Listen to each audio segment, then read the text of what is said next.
এটা কোথায় কেউ কি বলতে পারবেন? আসলে এটা যে কোথায় এটা আমি নিজেও জানি না, শুধু বলতে পারি এখান থেকে কেপিএম যেতে হয়। আর এই যে লেকটা দেখলেন, এটা কাপ্তাই লেকেরই একটা অংশ। ঘর থেকে বের হয়েছিলাম দুইটা উদ্দেশ্য নিয়ে।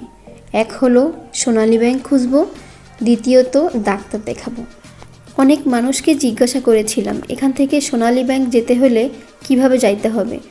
অনেকে অনেক রকম বলল, সব থেকে কাছে এটাই ছিল। যেহেতু ঘর থেকে খুব বেশি একটা বের হওয়া হয় না, সেজন্যই ভাবলাম যে হাঁটতে হাঁটতেই যাব। হাঁটতে হাঁটতে আমরা কেপিএমের সামনেই চলে এসেছি। কেপিএম দেখে একটা কথা মনে পড়ে গেল, যদিও কথাটা খুব একটা ভালো কিছু না, খুব দুঃখজনক একটা কথা।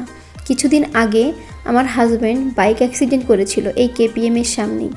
কথাটা আবারও মনে পড়ে গেল কেপিএম দেখে। অবশেষে আমরা সোনালী ব্যাংকে পৌঁছে গেলাম।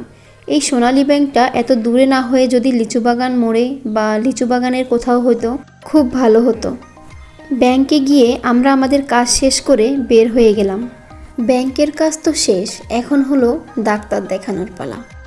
বাসা থেকে এই সোনালী ব্যাংকটা প্রায় 2.5 কিলোমিটার দূরে ছিল, তাই আমরা আর হেঁটে না গিয়ে এবার সিএনজি করেই ব্যাগ যাব। যাওয়ার সময় আমি একটু ভিডিও করছিলাম, লেকটা খুব সুন্দর লাগছিল দেখতে। এরই মধ্যে আমরা পৌঁছে গেলাম দোবাসী বাজার। এখানে এসে আমরা যে ডাক্তারকে দেখাবো ওনার চেম্বারটা খুঁজলাম, কিন্তু পাইলাম না। না পেয়ে আমরা এখানে একটি জুতার দোকানে ঢুকলাম। এই জুতার দোকানটাতে কখনো আসা হয় নাই, সেজন্যই আমরা গিয়েছিলাম। মূলত কেনার উদ্দেশ্যে যাই নাই, কিন্তু আমার একটা জুতারও খুব প্রয়োজন ছিল, সেজন্য দেখছিলাম। আর এই যে দেখছেন কালো জুতাটা, এটা আমাদের পছন্দ হয়ে গেল। যতই জুতা দেখি, এই যে কালোর প্রতি আমাদের একটা আলাদা আকর্ষণ। এই কালোতেই আমাদেরকে সবসময় টানে এবং ঘুরে ফিরে আমরা সেই কালো জিনিসটাই কিনি।